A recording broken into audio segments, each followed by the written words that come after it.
All right, well, good afternoon, everybody, and welcome to Cattle HQ Live, a webinar series hosted by South Dakota State University Extension. My name is Erin DeHaan, and I'm one of our co-hosts for our webinar series, and I'm also going to be today's presenter.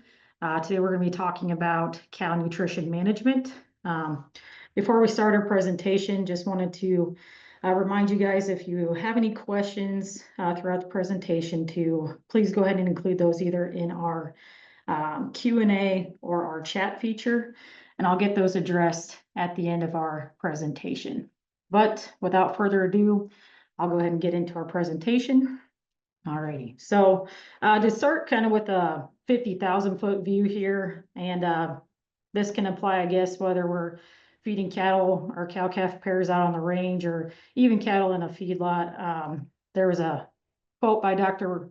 Robbie Pritchard, he said a few years back, that's really just kind of stuck with me and resonated with me. And again, I think it applies to any of our producers in any sector of the beef industry. And it's simply that husbandry manages the cow or steer, and that the cow manages the substrate. And what he was meaning at by this is that, you know, cows are pretty incredible creatures, and they can do a lot and do a lot for us, and either convert feed to pounds of beef in a steer situation, or you know, convert feed resources to milk to, you know, feed their calf at their side, or even use that to help develop a fetus in utero. And so they're really great creatures.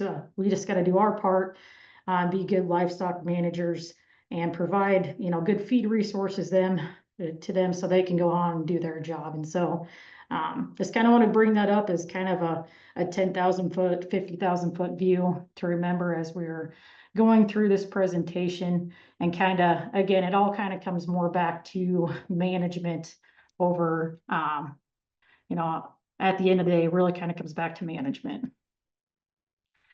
So just a brief overview of what I'll be discussing today, kind of talk about 4 key areas. First being just our general nutrient requirements of our beef cattle. The second, talking about body condition scores. Feel like we can't really discuss about cow nutrition unless we bring that up. And then the third being, talk about our nutrient availability from our pasture and water resources. And then finally wrap up with some strategies to meet our requirements, especially during adverse environmental conditions. And so to start off with our nutrient requirements, I guess the first setup of our figure here on the bottom or the x-axis, this would be the months after calving. And then on our left axis will be our energy required for our cattle per day. And then on the right axis is the amount of protein that's required per day for our cattle.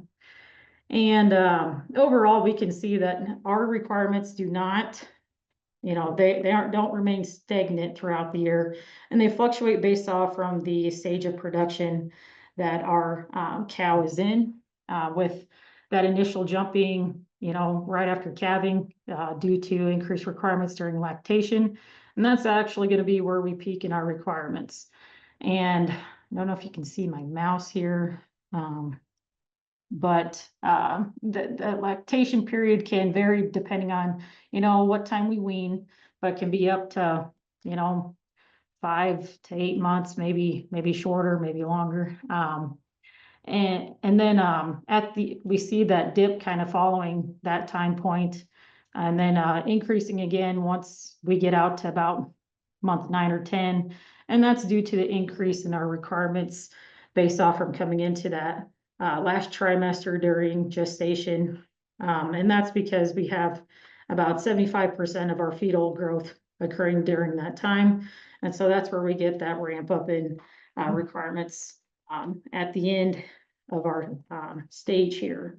And so thinking about, you know, here's our, I guess, our general nutrient requirements, but, you know, what ways can we actually go ahead and assess that from a producer standpoint? And ultimately, the easiest way to do this is to check out our body condition scores. And this shouldn't be new information to you folks, but overall, this is the most universally used system that can help us assess nutritional status. It looks at the relationship between the cow nutrient requirements as well as in the nutrients available from her feed resources. And body condition scores are ranked on a scale of a 1 being emaciated to a 9 or being very obese. Just wanted to point out that it is very rare to see cattle at either of those extremes. And rather, we'd like to see our average or our ideal body condition score for our cows being around a 5, and then for our heifers being around a 6, and then for our bulls being around a 6. We like to see, an increased requirement for our heifers, as they are still not only trying to produce a calf, but they're also still growing themselves and trying to reach a mature body weight. And so we got to satisfy that growth requirement in there. And then for our bulls, we like to see them at least a 6 coming into breeding season, just for the fact for them to be able to be maintained from a reproductive standpoint and be reproductively sound, as well as they're probably, if they're doing their job, they should be, they'll likely use a body condition score when they're out working during breeding season. And so when we assess body condition score, there's about 7 key areas that we look at in order to rank where these cattle are at on that 1 to 9 scale. And in general, these cattle will fatten from front to rear and top to bottom. And so that's kind of the reason why we look at these certain key areas to note, one, just fat cover, as well as overall muscling on that animal. Here's just a couple representations of what kind of that bottom end of a 3 or 4 looks like. Now, we really don't want to have any cows in a 3 in a herd, just using that mainly as a visual reference. Body condition score of a 4, we term this as a borderline. This is okay to have a handful of cows here, but I think the bigger point is if all of our cattle appear to be losing condition, or to be kind of around this on a scale of 4 here, we probably need to probably require some nutritional interventions to increase her nutritional status. And we'd like to see her in about a 5 to 6. Again, we'd like to see as a reminder, like to see our cows kind of around that 5 for an average, and then our heifers around that 6. So this is a good couple representation of where we'd like to see the cow herd at.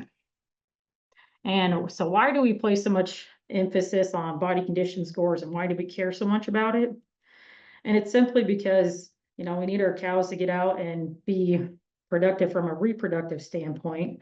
And reproduction is the first thing that's going to be sacrificed if our cows fall out of condition. Looking first on the table on the left, we can see this is a relationship of body condition score to postpartum interval, or the days that we need for those cattle to start recycling and to become receptive for breeding. And this is an inverse relationship, meaning that the lower we are in body condition score, the longer amount of time it's going to take for those cows to start recycling. And so looking out here, we see kind of that 5 to 6. If the body condition score is kind of where we need it to be at, then that should line us up pretty good for for the breeding season, upcoming breeding season, as well as the subsequent calving season. And then you might think, well, if I had more condition on her, getting a 7, that'd be pretty ideal. One that's probably not really realistic during that time. If we think back to our nutrient requirement curve, that's when she's going to be at her highest nutrient demands. And so just from a practical standpoint, it can be hard to do that. But also then when we look at the table on our right, kind of starting at the bottom then to continue on this point, is that if we're at a body condition score of 6 or greater than or equal to a body condition score of 6, and above that, then we're going to be reducing our ability for those cattle to become pregnant. And that's the same at our other extreme of less than or equal to a 5. and they're even declining further that to possibly a 4 or 3. Again, we're only about a 70% rate for pregnancy conception there. And so therefore, again, it's very important that we're trying to be around that 5 to 6 range. And again, kind of around that 5 is ideal to have optimum pregnancy rates. And I realize that it's kind of not an easy feat to make sure all of our females are at an exact body condition score of 5 100% of the time throughout the year.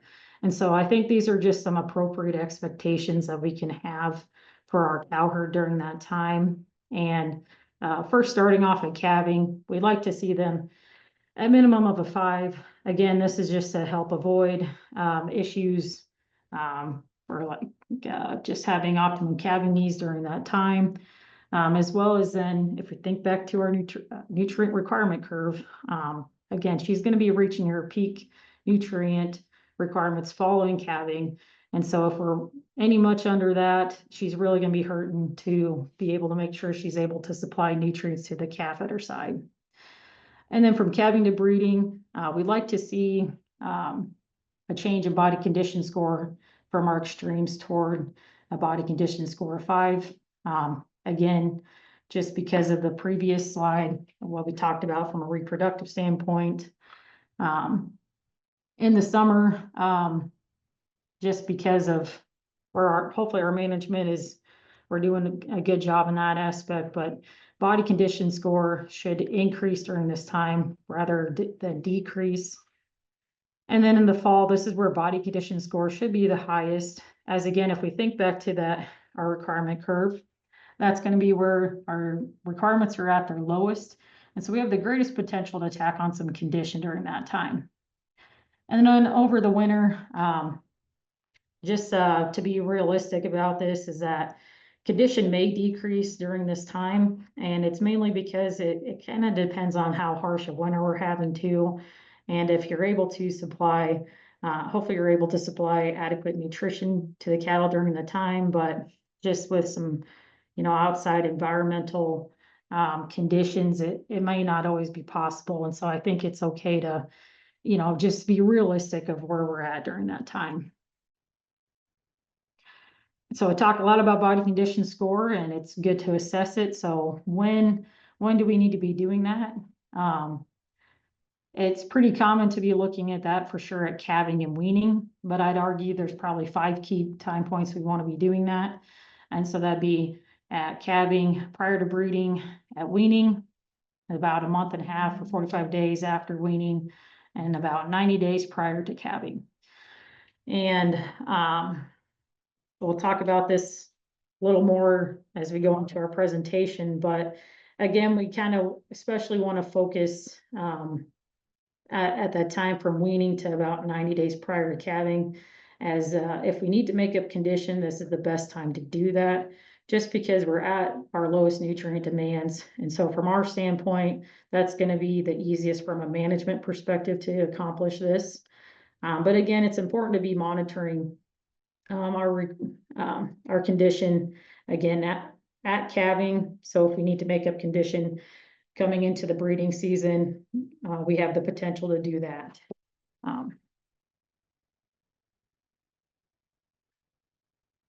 So we talk a lot about cow nutrient requirements and the importance of meeting those, but we also need to have this synchrony then between meeting their requirements and syncing that up with the nutrients that are available from our feed resources. And for the most part, all of our spring calving herds are going to be out in the pastures over from a good bulk of the summer here. And wanted to show you guys just kind of what we can expect from our forage resource standpoint of the nutrients available coming from them. And on this slide in particular, just going to be discussing what we can expect from an energy and protein standpoint. And if you take a note that the cow requirements are noted by the short dotted black line, and if you keep that in reference and look at our nutrients available coming from in particular, cool season grasses initially up front, we can see that we are well above and exceeding our requirements basically up until July, with the exception of protein really starting to decline during that time. But then if we are fortunate to have a mix of warm season grasses in there as well, we're able to extend that time at which we're able to meet our requirements for our cow herd and actually be exceeding those then up until about September. But again, these can fluctuate depending on the year, and depending on what grass species you have in your pastures. But this is why we've talked about in previous webinars that it's important to have a good mix of our cool and warm season grasses, just from the standpoints that we can, be better feed managers and have the opportunity for our cattle to have a good supply of nutrients available throughout the bulk of the grazing season. And then from a mineral standpoint, it's a kind of a big table here, so I'm going to break it out a little bit. But I think if we're talking about nutrients available in our forages, we'd be remiss if we didn't talk about our minerals for just a moment. And this kind of follows the same trends as our energy and protein, where in general, kind of early on and with our legumes and in our cool seasons and our green forages, generally see our higher concentration of our minerals during and those stages of production. And the same thing with our trace elements listed here for the most part, but as we can see, there's still a lot of unknowns or inconsistencies with these trace elements. And a lot of this is just due to the fact that these can be hard to measure just from like a feed testing standpoint. And so I think this is just kind of goes to show that it is important to, if you're able to try to go ahead and test our feeds and our feed resources here, so we know if we're lacking in anything, and then try to put out a mineral supplement throughout the grazing season, because a lot of these, not only are most of these minerals here important for normal bodily functions, but for instance, like phosphorus, copper, manganese, zinc, they're all important from a reproductive standpoint too, and to help with ultimately improve conception rates. And so just something to think about too. And then another point I'd like to make is that it's not only important to test our forages here then, but also then take a look at our water resources, because that could, especially for folks in the western part of the state, I know can be a lot of high sulfate issues. And so that could influence, what we actually put out in our mineral supplements as well, or what additional supplements you use to put out to your pairs on pasture to meet the requirements. So, but some just overall basics to remember then to wrap up kind of this first part of the presentation is that we need to meet the cow requirements, and some of that comes with also meeting the calf requirements at our side, as well as the developing fetus in utero. And hopefully we're having to, we should be able to be concerned about meeting all three. Hopefully our cows being productive that way. And then it's important to balance our nutrient requirements with the nutrients that are available from our feed and water resources.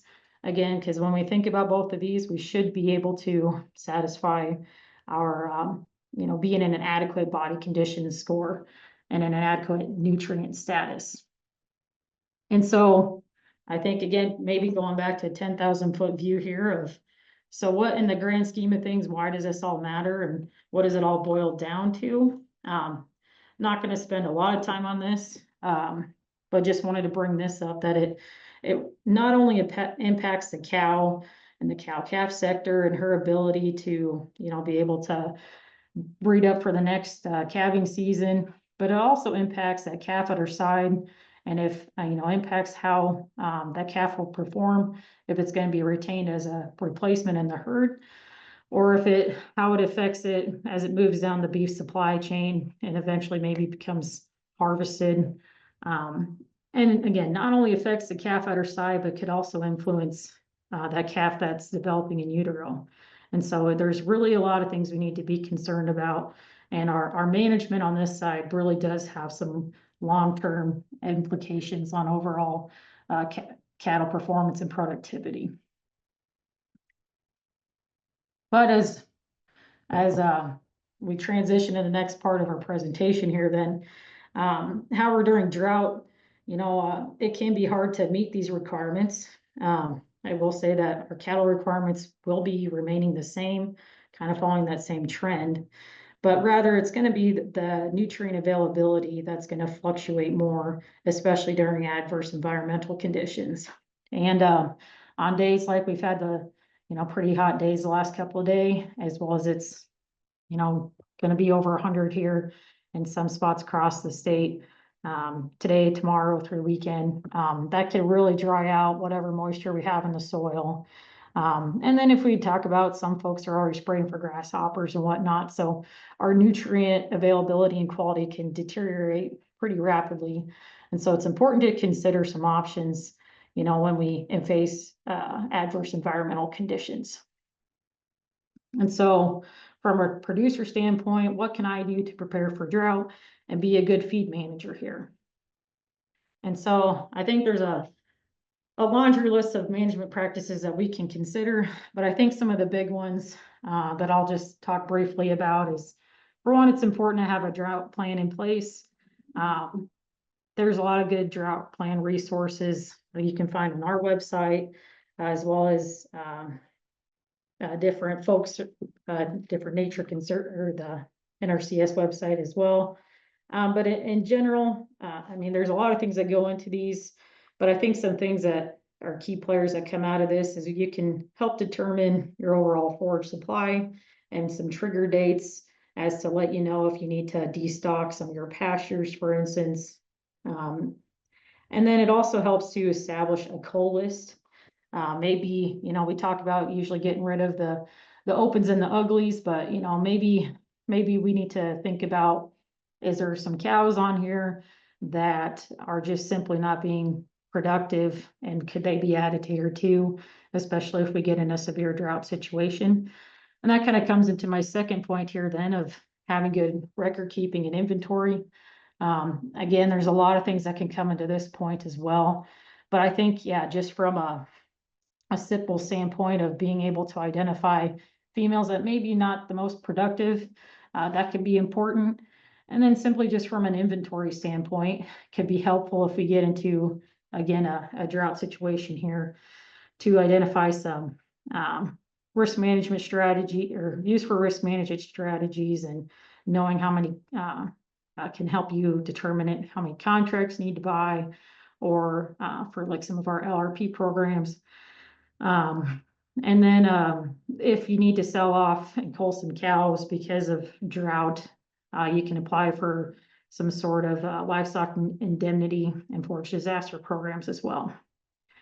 And then from just a couple things we can do, they're pretty simple, again, is to be monitoring our body condition score, really looking for how is our cow nutrition, how is that remaining with the nutrients that are available, and kind of, I'll talk about that here in a couple slides again too. And then just the final point is, again, to consider preg checking early. This again can help us to identify females that maybe we can that can go down the road if they're open, or at least group them into similar calving windows, so we can better match nutrients to their requirements during their particular stage of production. And so I've kind of talked about this previously, but I think it's just from trying to be a better manager here, especially, we're probably right in this time frame for most folks, but I do think that now is a good time to be, again, monitoring our body condition score, seeing how we're doing, if we're, this should be the time, if we think back to our expectations of body condition scores, that we should be maybe increasing in body condition during this time. But if we're maintaining or decreasing, this is when we need to be thinking about potentially securing more feed resources, moving pastures sooner, and then consider some other options that we'll discuss in a few slides here. And so that kind of brings us into the next point. So then what are our options during drought conditions? And before getting into that though, I think it's important to kind of look at where we were earlier this spring. And this is the middle of March, and we can see throughout the state, we were kind of in a moderate to extreme drought situation. And even on our drought outlook, drought was going to be, or thought to be, persisting for most of the summer. And you know, we were very fortunate to get some timely rains, and we're actually able to, this is the current monitor and outlook. This was posted yesterday. And so we were able to really improve these conditions here. However, I think it's important to note that we still might not have optimum biomass availability and supply, just because we had a pretty dry fall and winter and early spring. We were still very fortunate to get some of that growth coming and get that kick started. But just something to note here, and to, I guess, be kind of cautiously optimistic as we continue throughout the summer. Just to, again, hope we still get some of those timely rains and keep our pastures looking good. But again, it wouldn't be a bad idea to, we still need to be sticking to our drought plan and considering, you know, what do we actually have for forage resources available to make sure we're able to meet our cow requirements. And so I guess coming in kind of to round out here, just gonna talk about maybe some top 5 options to consider if we get into a severe drought situation here. There's probably a lot more options out here, but I feel like this kind of covers at least the bulk for our producers in our region. First would be to graze or supplement alternative feed resources. The next would be to sell stockers and maintain their pairs on pasture. Next would be to wean calves early, and then followed by creep feeding calves, as well as feeding cattle in a dry lot. So grazing alternative feed resources, this is essentially what it says. This can be anything from grazing cover crops, crop residue. I have pictured in the right corner, we have some irrigated land. This is a point brought up by Dr. Wilkie out of Nebraska, and they've had good luck with folks down there being able to graze pivot corners. I know this maybe doesn't necessarily apply to some folks west of the river, but just an option to consider if we get into a dire drought situation here, and if you're really needing some additional forage on hand. And then we had a good discussion a couple webinars ago about some annual forages you can consider for planting for the fall. And so I dropped that link in the QR code for you to check out if this is something that you want to consider. And then if we need to supplement some alternative feed resources, or there's 2 key things that we need to consider, is to, one, be able to provide supplements to meet our needs from a biological standpoint. So we want to be able to provide the right feeds to satisfy our cow nutrient requirements. And then from an economic standpoint, we want to provide the best feeds that can provide the nutrients and hopefully that makes sense from an economic standpoint based on the cost per delivered unit of whatever nutrient needed. And it can be difficult to necessarily know which nutrients you're lacking in if you don't test your feed and water resources. So again, I'm going to emphasize that it's important to do that, so we can better find a better fit a feed regimen for your operation. And so here's just kind of a brief example of what we would do if we're looking for a protein supplement. There's a number of good supplements out there, and it kind of comes down to where you're located at, maybe and what makes, again, back on how much protein you would actually need for your cows. And then obviously it comes down to cost per ton per nutrient as well. Going to just point out real quick some scenarios here with, going to pick on distillers in particular. So if we just look at it from a cost from $1 per ton standpoint, it looked like wet distillers is the way to go. But when you price it out per nutrient, we can see that flips. But it's also, we also need to consider too that we're probably going to need a couple more truckloads of distillers, wet distillers compared to our dry distillers, just because we're going to be hauling a lot of water with that. And so just some options to consider there, as well as then looking at our bottom row here with our protein tub. Obviously this one's going to be probably the most expensive from a dollar per ton per nutrient standpoint, but there's also some factors that come into play with this one just from a convenience standpoint. If you think about, you can kick the tubs out for a couple weeks and don't have to start your cake truck up every day to go deliver feed to the cattle. So it's just a kind of a savings from a time and labor standpoint. The best thing though is to pencil out your options and to see what makes the most sense for you. We can feed these supplements or extra feed resources in kind of a sacrifice area or pasture, especially if we're not able to bring those cattle in and dry lot them, or if we still have some forage out in the pasture, just trying to reduce some of that grazing pressure. And this is because we don't need to transport the cattle then. You shouldn't have to worry about destocking too much then. But just some things to note would be to make sure we're applying sufficient feeding space. So we have need about 2 feet per head for our cows, and then about 1 foot per head for our calves. Again, we don't necessarily need bunks or a feed wagon for this. But it also kind of comes back to what are you feeding and kind of where you're located at. If you're getting some finer feeds, it'd probably be better to put some in a bunk so we're able to clean those up better and have less feed waste with that.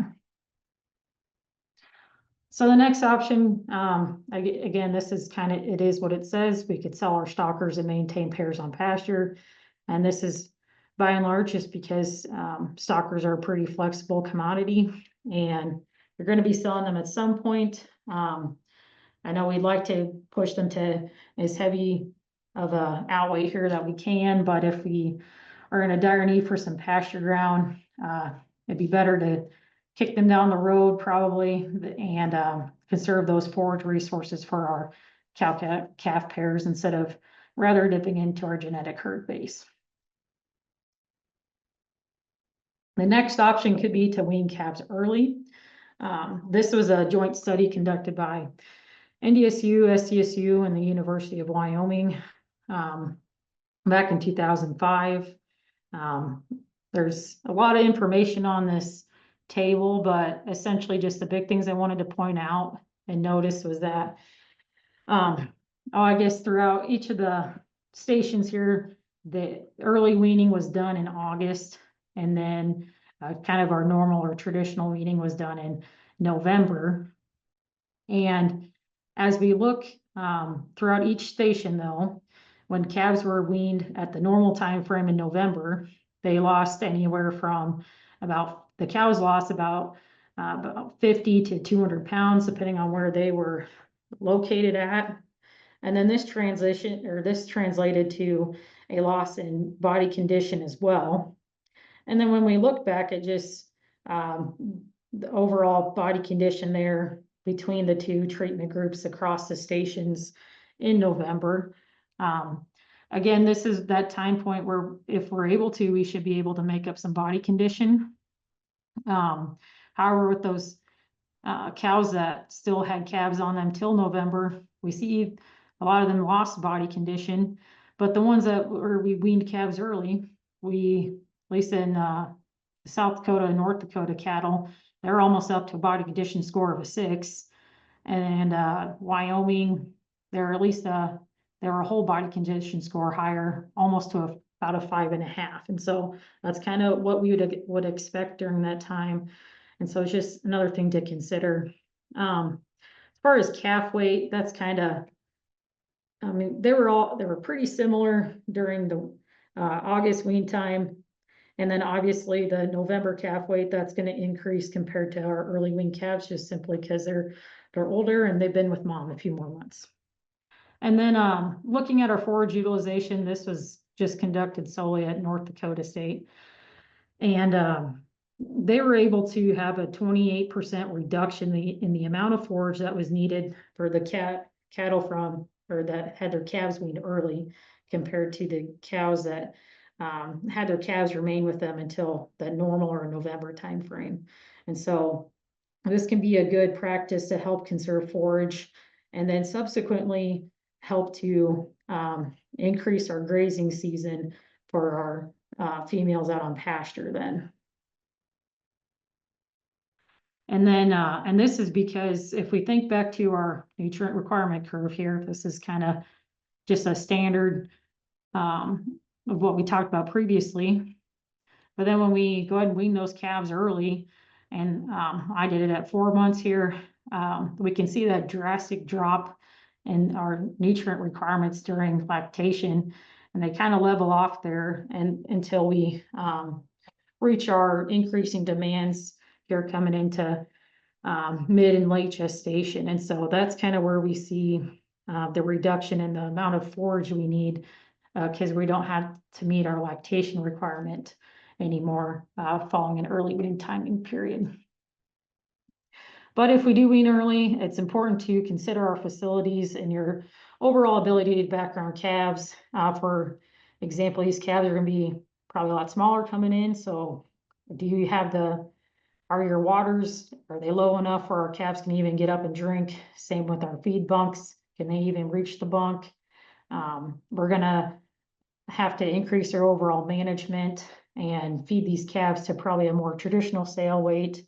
Again, it's probably going to be, if we're in a drought situation and it's going to be dry and hot, we're going to have some increased possibilities for disease and increase our susceptibility that way. So we need to be paying attention to health, make sure we're having clean water too, and it could influence your overall marketing strategies. If this is an option you'd like to consider, there's some great resources on our extension page. Dr. Rushi had an article out that's included at the link below, so as you can scan the QR code for that, and I encourage you to check that out if this is something you want to go down. The next would be then to creep feed calves. Creep feeding can mean a variety of things. Kind of where I grew up, we thought more of it just as a pelleted feed and put it into a feeder similar to the picture here up on the top. But it could be a homemade ration as well, or it could be you fence off a portion of the pasture and allow those calves to get underneath and graze some standing forage prior to the cows getting to that point. Overall, our supplements our creep feed during this time need to be high in energy and protein, just from the fact that the calves' rumen during this time is not that big and they can't handle a whole lot of feed. So we need to increase our energy and protein. This practice may be beneficial in times when cattle prices are high. So that could be, especially during this year, if cattle prices remain to be high, just for simply that we're able to be rewarded for that increase in the amount of pounds on the animal. However, it's also important to understand the cost of what it would be to provide the creep feed versus the value of what we're actually getting in additional weight gained. Again, there's a couple good resources on our website that I encourage you to check out, and they'll kind of walk you through how to calculate the value of creep feeding, as well as just some other things to consider. Dr. Walker and then a former extension agent. Have some good resources out there I encourage you to check out. And then kind of with our last point here for feeding cattle in a dry lot. First, we could look at feeding heifers in a dry lot and maintaining our pairs on pasture. Simply just from a management standpoint, this is easier to do because we don't have to worry about the catheter side, as well as then we need less overall pen and bunk space for these heifers. We need only about a foot to foot and a half per head for the heifers then, as opposed to like 2 feet for our cows. And then just coming back from a nutritional standpoint, we also need to make sure we're getting heifers up to, about 65% of their body weight at breeding, and then about 85% coming into calving. And so it's important just from maintaining her increased demands over this time so she can still grow, as well as then prepare for the upcoming calving season too, as she's growing that calf. So really just focusing and making sure we're meeting her requirements and keeping them in a body condition score of at least a 6 during that time too. And then final option could be feed the cow herd in the dry lot. But again, need to come back to, do you have the facilities to do this? If you do, make sure we're having enough bunk space. If we still have calves at the side, I'd encourage you to try to have a creep area for them, or at least an area where you can provide some supplemental feed so they have their ability to, get away from mom. I know we can get some hangry cows during feeding time. So allow them opportunity to get some feed as well. Or we can consider weaning early too, depending on where we're at. Now, there's kind of the age-old question of, should we haul the feed to cows or haul the cows to feed? Again, there's not a right or wrong with this. It just kind of comes back to how close, well, do you even have the capability to do that at home? And how close are you to a yard? And then just the cost of, trucking stuff there, yardage, feed. There's a lot of things that come into play here. And again, we have another great article that walks you through an Excel document to help you pencil out your options and see what's the best fit for you. So I'd again encourage you to check that out. So in summary, to wrap up overall here, we want to be able to allow synchrony between our nutrient requirements of our cow herd, as well as the nutrient availability that's coming from our feed resources, as well as our water resources. And we want to do this to make sure that we are, again, meeting an adequate body condition score. But to do this, we do need to be testing our feed and water resources. And again, this is important so we avoid any issues of toxicity or deficiency during that time. Because when it all comes down to it, overall cow nutrition, as well as thinking about what her nutrient status is based on body condition score, that can impact her overall productivity and as well as her longevity in the cow herd. But when we experience adverse environmental conditions, it really kind of varies on drought to drought and the severity of the droughts. There's really not a one size fits all solution, and it could really just depend on the year we're having, as well as what the markets are doing. And so it's very important to be penciling out our options to consider, what's going to be the best for your operation. And then at the end of the day, we need to consider our long-term, our positives and negatives for our drought mitigation strategies.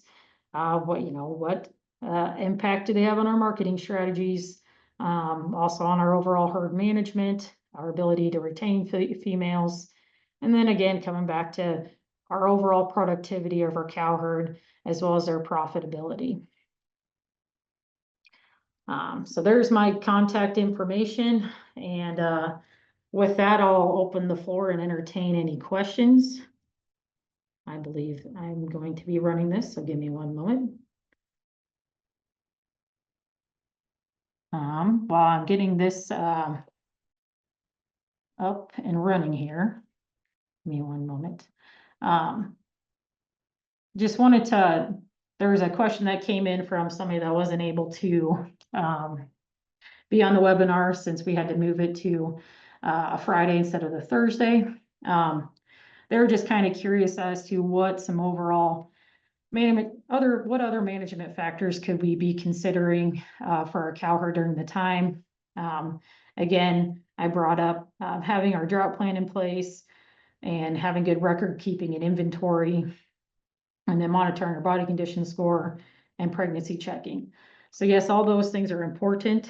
I think some other things we can consider though is simply just our rangeland management, maybe consider our, what our grazing systems are, our grazing strategies.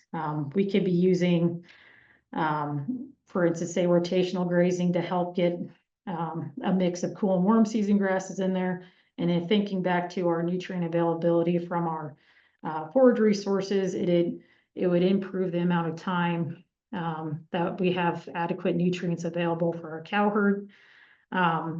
Also having good vaccine management would be another option on that side, simply from, making sure we're giving vaccines in the proper location, in the proper way, but also make sure we're maintaining or storing those vaccines properly, et cetera, that way. And then I think a final point that, again, we've talked about on previous webinars is thinking about ester synchronization. And this can be, applied if you're using natural service or if you're using artificial insemination. Again, I think there's a lot of factors that can be influenced with this, and there's a lot of positives that could come out of it. Simply from on the cow standpoint, we can identify females that maybe aren't as productive as we'd like, and we could add them to our cull list. Again, we're able to calve within a shorter time frame. And so with that, since our requirements maybe come from here to here overall from a management standpoint, we have a shorter time in which we need to be meeting our peak requirements for our cow herd. And so it could be easier from just simply a management time point and in terms of matching our feed resources better to our cow herd. And then on the calf side, if we think about, well, for shortening our calving season, it could come off as we're actually increasing overall weaning weights, but it's more that we're reducing the variation in our weaning weights. And that's just because we go from stretching out our calf herd like this to, coming down to a few calving groups. And so it appears we've increased our weaning weight. And again, that can be beneficial as those calves are transitioned to a yard and harvested, or even if they're planning to be, heifers retained as replacements in the herd, maybe we're better able to get them to about that 65% of mature body weight again by breeding better too. So there's a lot of things to consider, but again, those are, again, a laundry list of management factors that come into play that should be not only implemented, especially, throughout a normal year, but especially should be implemented if we get into a drought situation.